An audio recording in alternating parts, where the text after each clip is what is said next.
of you. And special thanks to Durga, the entire team of Burlington for having me here. And I'm extremely excited and a very warm welcome to this August gathering.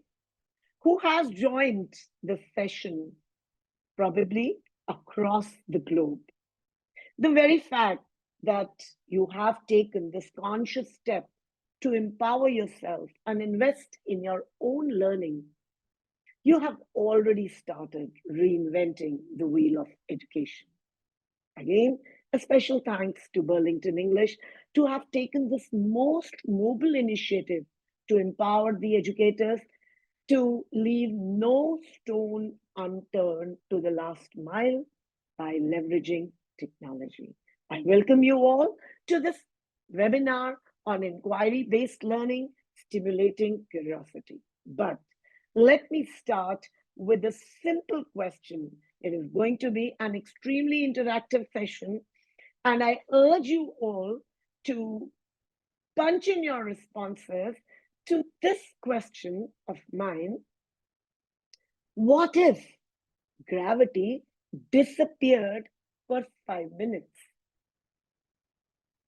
Write one word or a short phrase, but whatever comes to your mind. Okay. Wow, we will be flying. Somebody writes, world will freeze. Amazing. There'll be no life. Yes, it's moving so fast. My voice is not clear. They say, okay, no life. Amazing, amazing. We will be floating. Wow, there'll be a lot of chaos. Somebody says chaos. Look at the responses that you all have come around, and I think none of them is something which may not happen. Can we move on to the next slide, please? Thank you so much. So the second, yes, the learning objective slide. Today's webinar will be talking about what is inquiry-based learning. We will try and explore why stimulating curiosity becomes important, how to create engaging classrooms, and how to practice designing inquiry-driven learning. But before that, I want to draw your attention to a reality check. Next slide, please. You see, if a man is born after 100 years, he is astonished to see the whole new world with skyscrapers, malls, fast track highways, technology driven lifestyle, blah, blah, blah. But then he visits a school and he sees, oh, this is the same which was happening 100 years before. Students sitting in a row in front of a teacher, taking down notes diligently. The only change is blackboard has replaced the whiteboard now. The reality, dear educators, is still that we are continuing with the Macaulayan system of education, which was based on rote learning, as it was preparing the students or the people for a different kind of job market. But there has been a paradigm shift from rote learning to competency-based learning, and the same job market doesn't exist, for which we are still preparing our students for a market that is redundant. To create a workforce for tomorrow's world, what we really need to reinvent our educational pedagogical techniques. May we have the next slide? Now, the reality is why we are talking. Next slide, please. Yes, the reality is, what is that paradigm shift? It is the shift in the world. We exist in a VUCA world, a world which is complex, which is volatile, which is ambiguous, uncertain, and also interconnected. So what we need today for our students, or how we need to, you see, prepare our students for a job market is not based on content. We need to hone their competencies, their skills. But how would we do that? That is another question. Because somewhere, what kind of crisis we are facing in today's world is reflective in our classrooms. The classrooms resonate, and I'm sure you will acknowledge when I say, please change the next slide.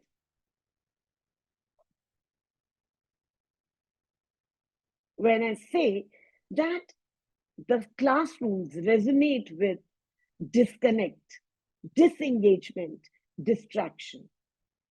Why is it so? Why this is a scenario? The scenario is somewhere that we are hinging on. This is the challenge. Somewhere, dear educators, we educators are the problems. We are so conditioned with the mindset of, I know we may not like it, but somewhere it still exists. That only the words that I speak, these are the ones are referred to in the answers. If I don't teach, they don't learn. If I can fully prepare the students for their future lives in 3 credit hours, these are not the questions of today. Let's move on to the next slide, please.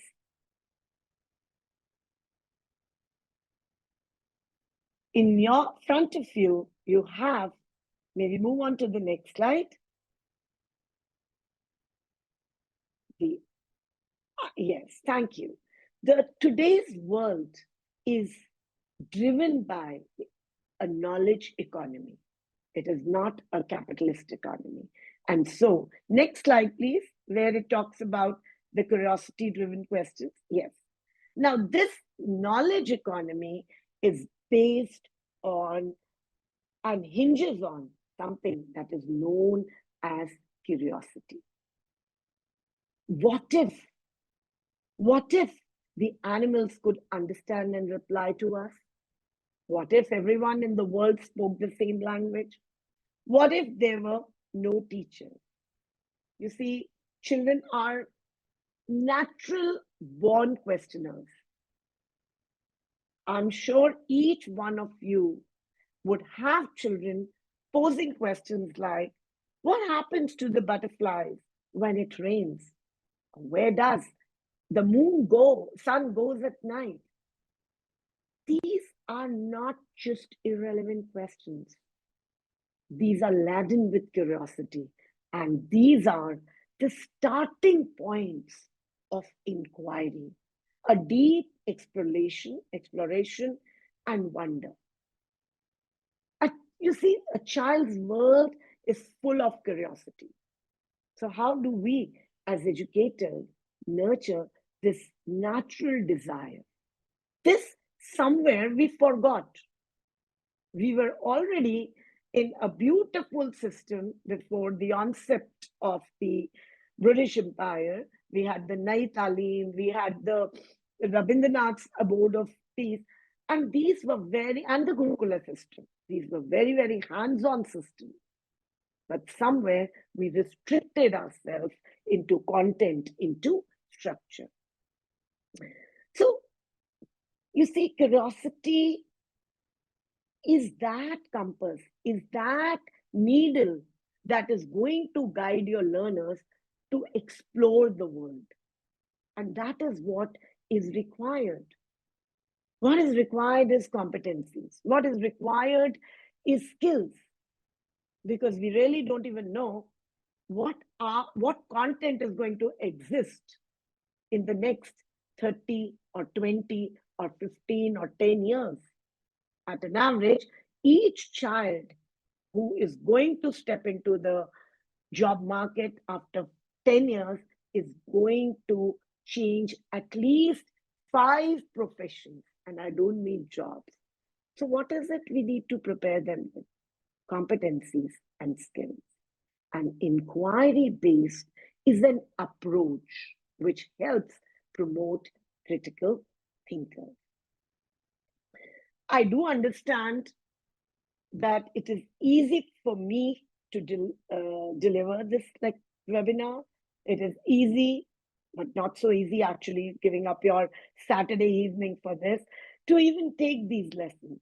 But what is important is it is very challenging to deviate from your regular system of the curriculum transaction with and balance curiosity and creativity in a structured class, especially when you have a growing focus on academic outcomes, the pressure from the management, the principals, the parents. So my next question to you is, quickly write in your chat box, inquiry is ...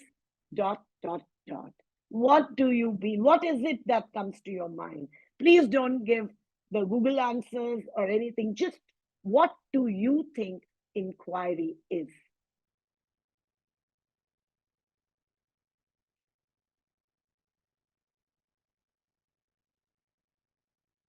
Creating awareness, asking questions, knowing, exploration, explore, building yours. Amazing. I think nobody is better than the practicing classroom teachers. You're all already there. This session is a revisiting and bringing things together. Great. Thank you so much. Amazing. Inquiry is knowing, experiment. Inquiry is, yes, to know something about someone. Thank you so much. Moving on. Inquiry based learning, you see, it is curiosity, it is experiment, it is exploration. What is most important in inquiry is that questions are more important than the answer, as it is the curiosity of the child which drives the lessons in the classroom to be more interactive. You see, so many times you rate your lessons. Sometimes you say, wow, it was a beautiful class. You come with a lot of enthusiasm in your staff room and say, it was a lovely classroom. And sometimes you say, yeah, you're not very satisfied. Most of the time, observe. When you are very satisfied and it's a wow moment, will always be that time when you had a lot of interaction in your classrooms. May we change the slide, please? Moving on.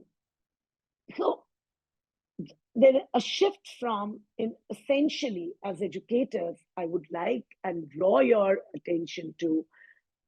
There'll be many webinars, many sessions, from experiential learning to project-based to inquiry-based.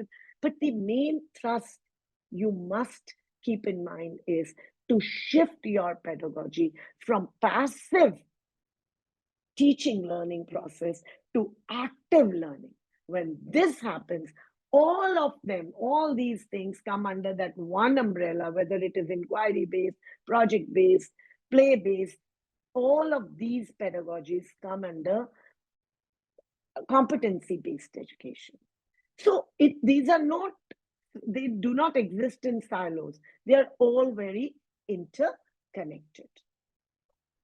So if I look at and draw a graph, point one is your curiosity. That is the starting point with which you have to trigger the child's curiosity and draw his attention to his environment. Curiosity leads to inquiry. The child is motivated to inquire, and that creates critical thinking in his attitude and learning. Once the critical thinking is started, the child becomes, then there is no looking back. The child becomes a problem solver. And that exactly is the requirement, the ask of today's world, to make the students critical thinkers and problem solvers. And when you look at in this classroom, curiosity can lead, of course, this curiosity, when you have a humming classroom, it is going to lead to a lot of engagement. Then the questions of disengagement, disengaged, distracted will not arise. May we have the next slide, please? Yes. So moving on, in a classroom, I always bring to the fact that curiosity can lead to a session which was filled with involvement, with engagement. And today, you may take back the steps of inquiry-based learning. You may take back, the Cope's learning cycle of experiential learning. But one thing I want, etch it in your heart, that I will probably put 80% of my time in active learning, active teaching learning pedagogies, and try and seamlessly do away with the passive learning technique. Now, when we look at what are the features, what are those elements that drive inquiry-based learning, is simply that you need to, what are those pointers where you will understand, yes, this is, now I am following an inquiry-based learning. And that would be, it has to be student-centered. When I say it has to be student-centered, the learner is at the heart of the teaching learning process. It's about their questions. It's only about their investigations, where the teacher starts taking a little stepping side. All answers are correct. If the child wants to paint an apple pink or red, please don't question him. That why? See the aesthetic part of it. See his perspective. Why the visualization, ideation? So there are no right and wrong answers. We are only nurturing perspective. So student-centeredness becomes very important. Next, you have the active exploration. Students learn by doing. The moment you realize that there is involvement of students in your classroom, they are doing, they are creating something, and they are not passive receivers. Yes, my dear educators, you are bang on inquiry-based or hands-on or active learning. Let me put it, active learning. So students learn by doing, they do testing, they do research, surveys. Even the youngest, the smallest, the primary, the toddlers can also be part of testing, researching, experimenting scenario. They could be different techniques, but here you could use a paper, a picture, or a small questionnaire with them, or audio, or spoken interactive sessions with them. Circle times can be used with them, but do not make your teaching learning practice exist in silence. Problem solving orientation. This becomes very important. I think somebody was not wrong in saying that I was born curious. Schooling made me dull. Let's not bring this quote to a reality, especially in this 21st century world. It is not about remembering at all. It's about tackling meaningful real life challenges. It is about respecting your environment. It is about understanding your environment. I still remember, I'll narrate a very short incident, that I was in class 4 and 5. Look at that, I'm 56 and I still remember that incident is crystal clear. And I was in class 4 and 5, and the one example, we were given problem sums in maths, and the topic probably was HCF and LCM, and I was very excited, very enthusiastic. I went to my father, and he made me, I understood the problems the way he explained, and he made me solve those problems with a particular method. Next day, Very excited, I went into the classroom. The teacher was sitting on the desk. There was a row of students standing on the side. Student 1, 9 on 10, excellent.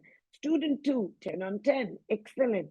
Student 3, 8 on 10, 9 on 10. And this gradually, it was my turn. All my answers were right. I knew.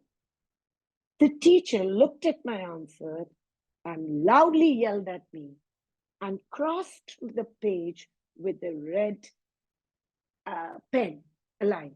And she said, "You have not done all the steps. How did you come up with these answers?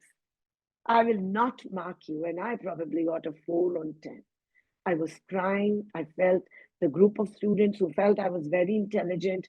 Some were talking, some were mocking, some were empathetic. I went home, was very angry, threw tantrums, yelled at my father, "I'm never going to study from you." And he, poor fellow, he too was very scared to, lead me to the next time and teach me next time. And that is where my disorientation from maths began. Until date, I don't know how much have I used LCM and HCF, but yes, that was a very personal incident. So what I'm trying to say is nurture perspective, appreciate. That is where, because don't forget, inquiry will be the most important element in the 21st century teaching learning practices. Teacher, as I told you, should be as a guide, co-explorer, facilitator. Inquiry, reflections are very important. There's nothing where there is no reflection. You need to reflect upon, how are my lessons going? How many students are learning? Can I use different techniques? Was I using the right kind of pattern? I will take you through the steps of inquiry-based learning after this. Well, you may take the steps, you may jot the steps down or not, I don't mind. But I would want you to hold that incident of maths with you. And when you go to the class, appreciate. And if the child is curious and he inquires about something and he comes with a different perspective. Moving on to the next slide, please. Thank you so much, Durga. You've such a great assistance. I don't know what would I've done without you. We will now move on and let's look at the inquiry arch, which will, I'm sure, if you follow it, enhance your students' learning curve. Now, there is nothing, my dear teachers, that you're not doing. You are doing everything. It is just that this inquiry arch will put your teaching learning practice in a structure. Now, inquiry is a very dynamic process of being open to wonder and puzzlements and coming to know and understand the world around you. Because your child, if he doesn't understand the world around you, he will not gracefully survive, will not be able to be part of that learning process. I'm sorry. He will not be part of that world if he does not, he'll not be able to solve the problems, whether it is world problem or the problems which he might face in his own ecosystem. So, to channel curiosity into the most meaningful learning, we can use this inquiry arch. And I'm going to spend some real good time on this. You see, NCF 2023 National Curriculum Framework has very categorically defined the career goals of each age. First, of each age, and then they have further bifurcated them into different subjects. So, when you go into the classroom, the child's identifying a compelling question will definitely be per se his mental aptitude, his age specific, because their conversations, their understanding of the world will be there. So when you identifying a compelling question is the spark, whether it is the teacher who triggers this question or the child comes up with a curiosity. So big, meaningful question that students actually care about, which is relevant to their own environment. So here, step one, students are encouraged to ask the question. So as educators, you must have those indirect uh, mental teasers which take the student to that point, that concept that you want to bring home or teach in the class. These questions may either arise, as I said, from the students, or they might be triggered or stimulated by the teacher to enhance the critical thinking. For example, suppose you're talking about plastics, you're wanting to teach them about plastics. So take the bigger question. Is plastic really a boon or a curse to the society? But the child in the primary wing says, but my Barbie is made of plastic. How would the child part with the Barbie? You've brought his whole world down. So this is going to be the bigger question if you want to bring home a concept of use of plastics or what are the plastics made of, or a chapter on polymers. Likewise, if you're taking a social science, you may actually take up why some regions of India face floods while others face droughts. This is the bigger question. The chapter may be polymers or the chapter may be droughts, but let's not come up with the definition of the either of the two topics. So introduce the topic, have a conversation. This becomes your compelling question. The second is developing small supportive questions. Now, the child, if he has to answer the bigger question, there has to be smaller breakdown questions which are going to guide him. The teacher is constantly being a facilitator and leading the child to that point of understanding. But now, instead of directly writing on the board that what is drought's definition, what are their features, no, we are introducing a concept, and that concept is holistic. So suppose now we have to find out the smaller questions that are supportive. So now it is your time to introduce what are the main types of plastics. Some might get a rubber, some might get a pencil box, some might get a bottle of water. How do plastics affect the soil and water?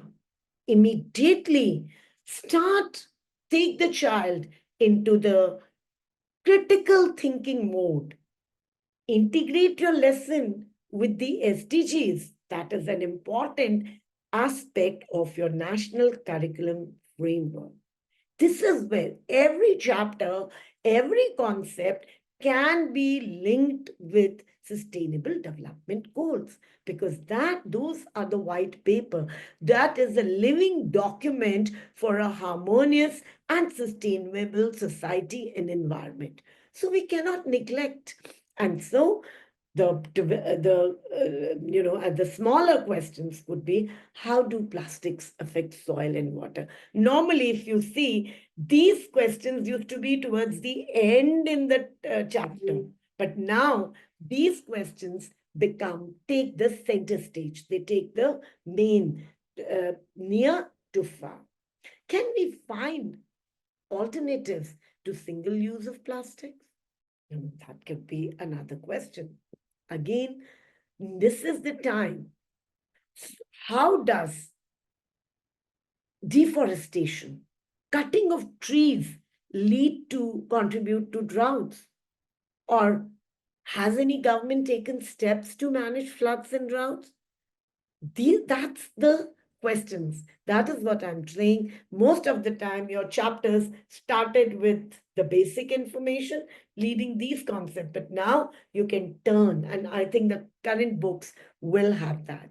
So you are exactly doing what you have been doing in the classroom, but now you're putting everything in a structured form. So first was a bigger question, break the concept, thought-provoking question, break it up into smaller questions. Now, the third point is the time of investigating different sources. This is most important because here the teacher encourages the child, encourages the students to explore his own textbook, but also the other resources, the data, interviews, surveys, or even your community knowledge to gather different perspectives. So encourage them for these activities. Do not restrict yourself at the end of the question textbook, the question exercises at the back exercises. Take recourse to the blurbs, the questions which are given within the text, or maybe you create those textbooks. Next becomes creating a formative performance task. That is again like discussions. That formative task is normal discussion that the teacher is doing, which you're already doing, but do it in this orderly fashion in which the inquiry arch and your inquiry-based learning will be very well integrated with any chapter. Creating a performance task along with the way we build small tasks like group discussions, mini presentations or staff that drafts that show that the child is progressing. They may not be right. The small exercises that you can give. Why can't we stop using, a big question is, why can't we stop using plastic overnight? Is it possible? Have we managed to use it? No. So, and teachers, there's nothing, as I'm constantly saying, which you're not doing. It's just that you need to ensure that your classroom transaction is filled with inquiry-based learning. Last step is your summative task. Finally, the students bring it all together, right from this time, that probing question, the smaller questions, the formative tasks that he had come to, then the summative. And so all these steps are the same as the chapter brings in, but they are all in the most structured way. You see, inquiry-based learning is the only answer and the only roadmap to combat your rote learning classrooms. And that's a reality that we need to prepare our students to a world which will be very different from the world where we were growing up. You know, it often that teacher, even when I was an educator, the teachers teach the way they have been taught. And that is why, you know, organizations like Burlington or the governments, they are doing this, they're making these efforts for us to unlearn, learn, and relearn. So we have to relearn the newer pedagogies, the newer, aspects of pedagogical transactions that are coming, because today's students are growing up in a highly interconnected world, in a world, a complex world, a global world. And so our teaching methodologies cannot be the same. They need a solid grounding, not only in basic facts, but also in essential critical thinking abilities. We move on to the next. So I hope, can I have it in the chat box? Is the inquiry arch. This is the most important part of today's session, that inquiry arch following the steps of the inquiry arch. Can I have, I hope this is clear. Can I have some responses? Yes, Anupriya says yes, thank you so much, because here, and yes, thank you so much, that because everything you're doing, just follow this pattern and there'll be a great transformation in your teaching learning practices. May we have the next slide, please? All right.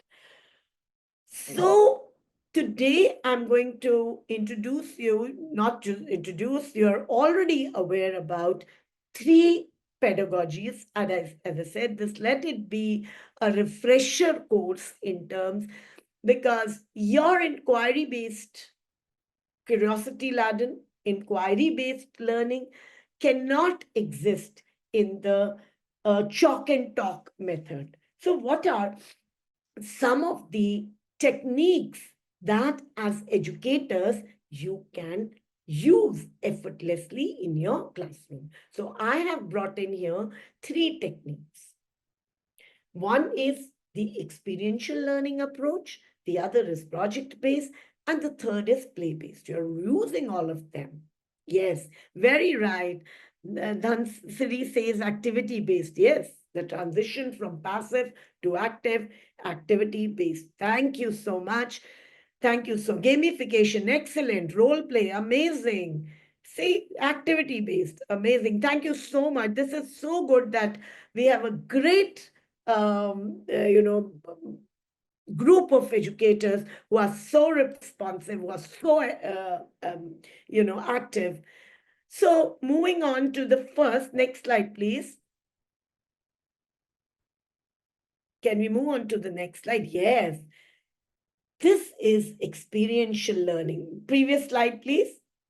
Yes, next slide, where we have pictures. Ah, can I please have responses when you look at these pictures? Please punch in whatever comes to your mind. It's a pizza. Wow. Oh, what a soft touch. Whatever. Yes, yummy. Senses, hunger. Absolutely. Hands on. Sense organs. And the third, whatever brings to your mind. To my mind, I am so motivated to order pizza from Zomato because it has triggered my uh, palate. And I'm really, after the session, wanting to, yes, this is an immersive experience. The moment you start reflecting, now all that the responses you are punching in are the reflective observations. Let me take you and introduce you to Cope's cycle of experiential learning. Thank you. Hunger, experiences, senses. Move on. Can we move on to the next slide? So when we talk about the experiential learning, it is essentially a hands-on learning technique. Instead of a passive understanding, the child is not just hearing the concept, the students are experiencing the first time. Suppose you take a water cycle. Can I very hurriedly have some responses of this, if you have heard of this, Cope's experiential learning cycle? The first step is the student is made to experience. Suppose, very right, you're doing a water cycle, you give the child an immersive experience by let him fill the water bottle or let him drench himself into the rain. And then that is the experience. Here, next step is when the teacher helps the child with the reflective observation. The teacher's role becomes the facilitator. The next slide, please. Yes. Thank you so much, Durga. So the concrete experience, it needs to be that active participation with all your sense organs in the activity. Then here all in all the four stages, learning is happening, and it's all very active learning. The child is learning by feeling and by having an immersive experience. Next, the next stage is learner reflects through a worksheet, a poem, a poster, a slogan, or just he expresses, what did I experience? At this stage, the reflective observation focuses on observing and perceiving. So each child is perceiving differently. Each child is curious. Each child is inquiring that what it is. Some may just feel the water in my bottle. Some may say the dirty water in the puddle where I fell down. So these are building perspectives. The next is abstract conceptualization. Here, the learner creates his own theory, and the teacher, in a very subtle way, tries to pitch in the ask of the topic. The focus is on learning by thinking. Can we move on to the next? I will do the step 4 through the next slide now. Yes, because you are educators here, it is more important how my role is changing as a educator, from facilitator to subject matter expert to standard setter, and then the educator becomes a coach. So as a facilitator, your role at Concrete Experience was how you introduced the child, you helped him undergo that experience. Warm, affirming style. Let the child, some children might just rush inside, some may dance, some may want to remain. You create that personal relationship with the child, handhold the child. The next, the facilitator becomes a subject matter expert. Observation, reflection. You lightly handhold the child and lead him to the topic or which you want to introduce. So you would want the reflection could be how the child, it could be through a worksheet, it could be just a conversation, it could be if the child wants to write a poem or anything. The last is the educator becomes a standard setter. The educator becomes an evaluator.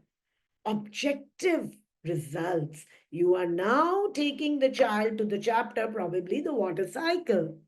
And this is how now again, here too, the pedagogy remains very hands-on. So it is going to be condensation through ice, evaporation through boiling, and so present. This is how you're going to introduce. This is how the facilitator becomes a standard setter. Last is active experimentation. What is that new? Here, most of the time, you can use the water management, waste the wastewater management, how you can introduce the child if the child is class 6, 7 or something, how water harvesting, depending upon what level of children are you teaching. Save water, if they are younger students, water harvesting, rainwater harvesting if they are senior, waste water management, depending, but you are bringing them to a holistic perspective of that particular concept. May we move on to the next slide, please?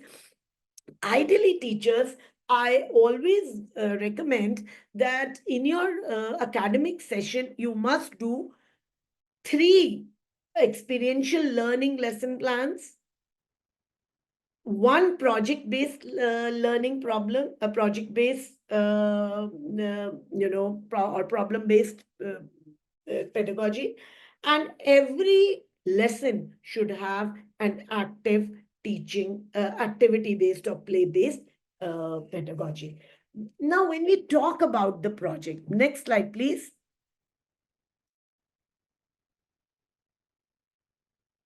You see, most of the time, The project-based learning, or what we call PBL, is often a multidisciplinary and interdisciplinary approach.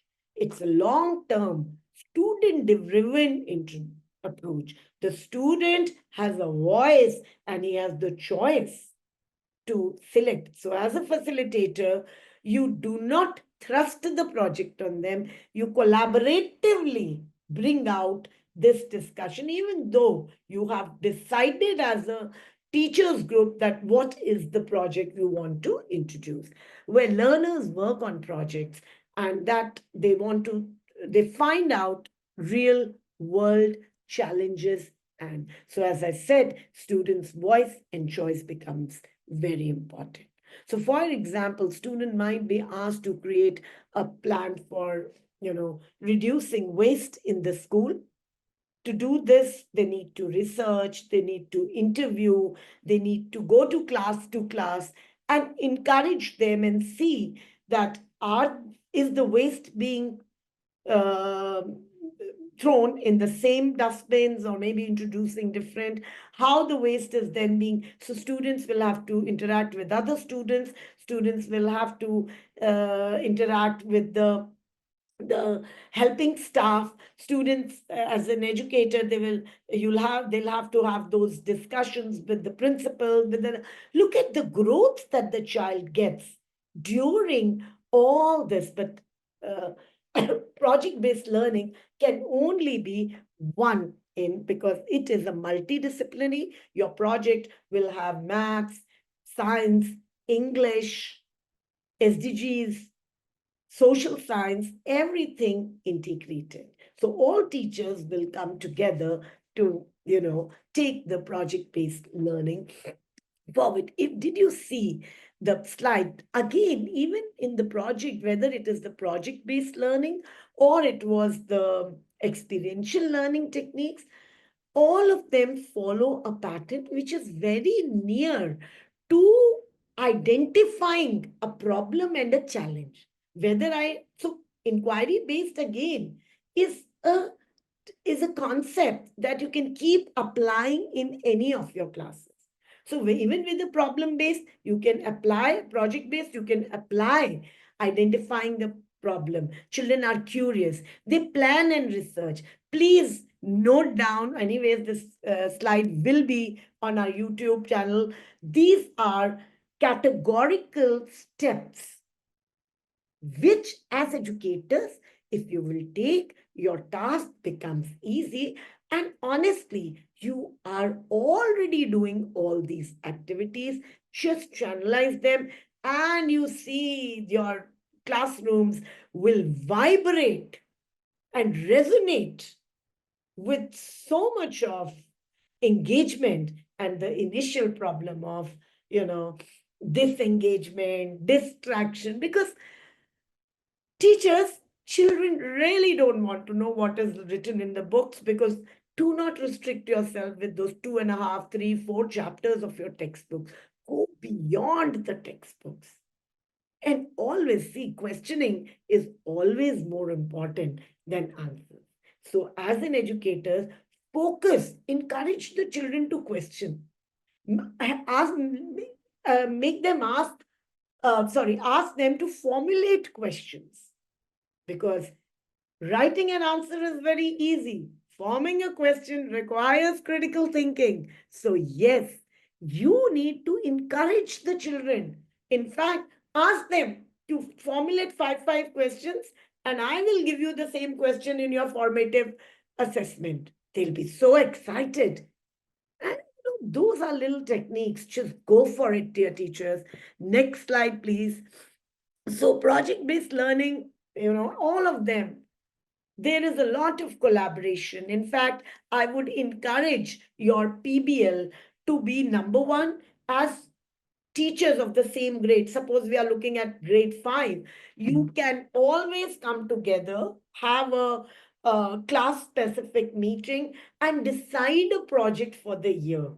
And then you follow these. So let it be not just interdisciplinary, but also multidisciplinary, so that Children get perspective. Suppose you take a village project, so your geography is integrated, the types of crops, then mathematics the is integrated in it, how they can, the politics is integrated in it, English is integrated in Hindi. So all this can be integrated. So all the teachers take. So it is not just the students who are collaborating, it's the teachers who are collaborating as well. So this was project-based learning. Honestly speaking, these are the two main pedagogies which cushion your inquiry-based. And as I'll still repeat, yes, as I'll still repeat, at an average, because I know how your curriculum structure becomes extremely, hectic. So have those two, three, one project, three experiential learning, and you can take. Moving on to very quickly, the next slide, please. This is something you're already doing, and I will not invest much time. Next slide. These are elements. You will get this slide on, yes, play-based learning. So play-based learning, you see, we all are using. But, finally, Manoj, this is one of the most natural forms of inquiry. Essentially, with young learners, play is the most effective way to spark their imagination, exploration, the excitement that comes into your class. Because through play, children are not just learning the trait of that play, they are also, testing ideas. They are taking the risk. Should I move this? Should I jump or should I not jump? What if I get out? What if I lose? Negotiate with peers, and they develop those problem solving skills. For instance, when a child, what do I say, build structures with blocks, they are not just playing with blocks. You understand? They are exploring balance, design, the cause and effect. So much is happening, and there is so much of collaboration. Why did this tower fall? Then they make a tower and it falls. Why did this tower fall? How could we make it more stronger next time? Should I expand the base so that the tower will not fall? So the beauty of play-based learning is that it keeps your curiosity alive in your classrooms. Next slide, please.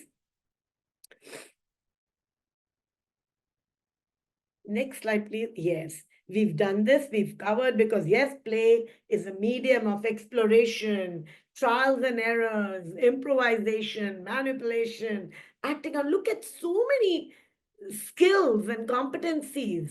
Critical thinking definitely is there, but there is so much of happening. Use a lot of play. And maybe we will have another on play-based learning, and then we can explore deeper. So, at the end, as we come to the end, I would just want to say, whether through hands-on experiences, real-life projects of power of play, these pedagogies, you see, encourage students to think, question, and construct their own understanding. So at the end of the day, we want to create thinking individuals, problem solvers. This should be your goal as a teacher. So it's okay if you did not complete one page or 2 pages, or gone are those days where there was a pressure, oh, I only 1 page is left for the some assessment.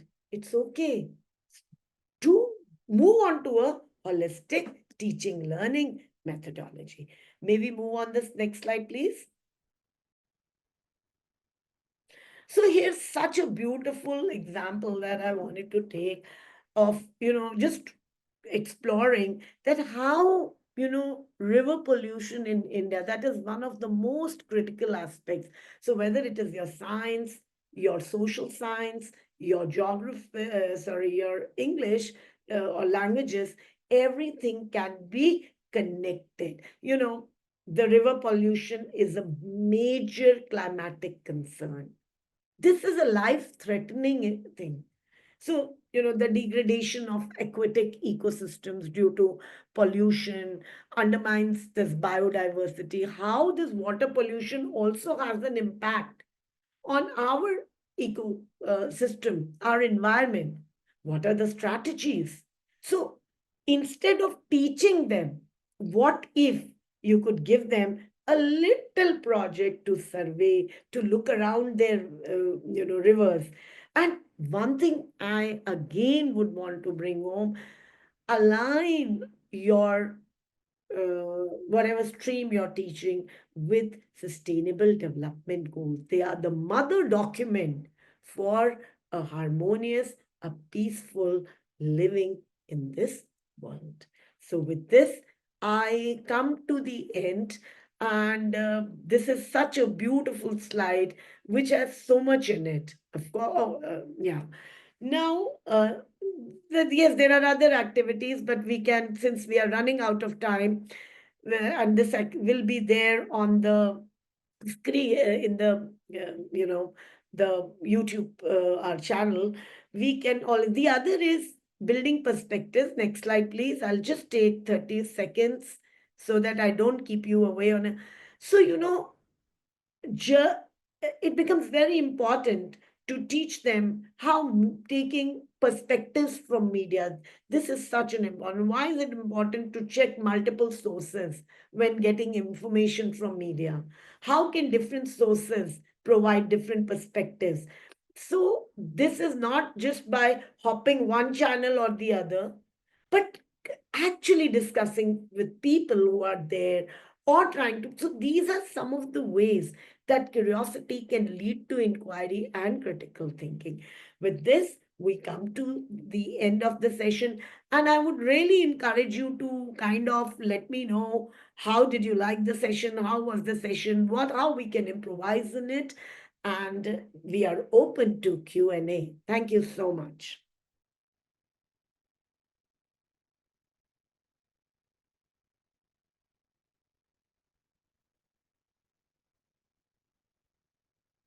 Good evening, educators. First thing, want to post your questions in the Q&A segment.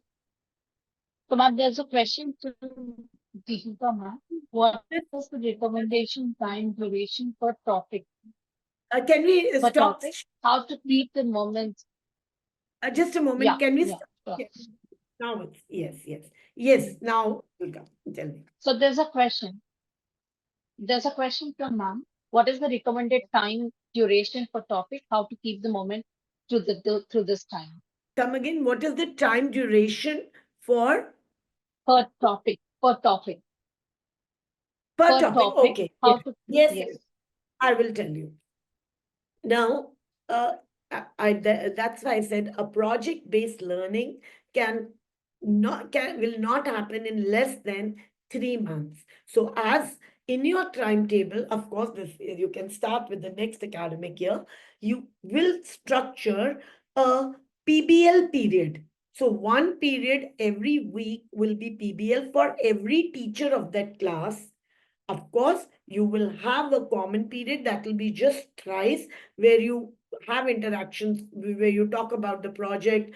One will be deciding on the topic, the other will be who is going to do dividing the tasks. So at least 3 to 4 periods with all the teachers, all the students, but one period per teacher in the week. That can be rotatory. Sometimes on week 1, it could be English. Week 2, it could be with social science. Week 3, it could be with a science and a maths teacher, whatever. Now, the time frame for a project-based learning is for 3 months. That is why I said only one project can be done in a one academic session. When it comes to experiential learning, and by the way, it's a very, very good question, whoever has asked. For an experiential learning pedagogy, what happens is, because at every stage there is students are involved, it is bound to take a lot of time, right? So I would recommend, say, if your chapter, if your one topic finishes in, say, about 6 classes or 6 to 7 classes, I would say experiential learning might just take to about 10 or 11. Or you can, once you get very hands on and your worksheets are ready, your thing is ready, it will just take 1 or 2 periods more. That's all, because you have to then equip and prepare yourself in a way with time wasted. And I'm telling you, once you do that, you'll enjoy so much, your children will enjoy, and outcome, the learning outcomes of your chapter concept will become very enhanced. And so you'll have to tweak the assessment patterns. You'll have to. So three will be enough in a year, and say about 8 to 10 periods. Yes.